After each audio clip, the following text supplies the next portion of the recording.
j'étais caméraman pour Saint-Pierre-et-Miquelon. J'étais le deuxième caméraman à Miquelon.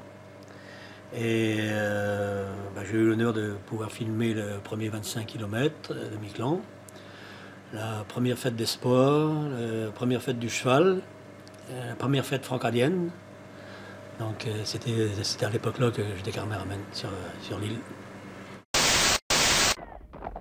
Le principe de la fête du cheval est relativement simple. Pendant 2 jours, les cavaliers et leurs montures doivent enchaîner plusieurs épreuves, aussi variées les unes que les autres. Chaque épreuve est notée. Le couple homme-cheval qui totalise le plus grand nombre de points à l'issue de la fête est désigné vainqueur. Les gagnants de cette première édition seront Pierre Dutin et Buck, un superbe quarter horse de 7 ans.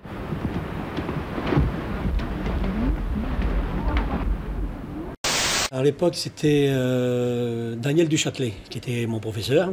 Donc j'avais été même faire un stage à Saint-Pierre de 3 semaines avec Daniel.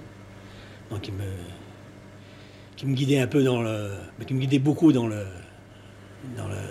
émissions, Lorsqu'il donna le samedi 24 juin 1984 le coup d'envoi de la première édition des 25 km de Miquelon, Gérard Grignon se doutait-il que l'épreuve allait devenir l'un des plus grands rendez-vous sportifs de l'archipel.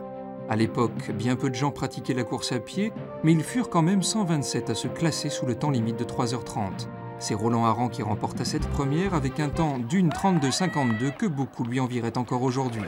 Pour dépasser à nouveau la centaine de classés, il faudra attendre encore 5 ans. Le temps limite, lui, sera repoussé à 4 heures. Le journal du soir, ça c'est primordial pour moi. Et les reportages que vous faites pour les 25 km de Miquelon, si le temps le permet, beaucoup de choses, beaucoup d'émissions qu'on appelle le théâtre, toutes ces émissions pour les gens de l'extérieur, pour nous, pour toutes les nouvelles de l'archipel, très important.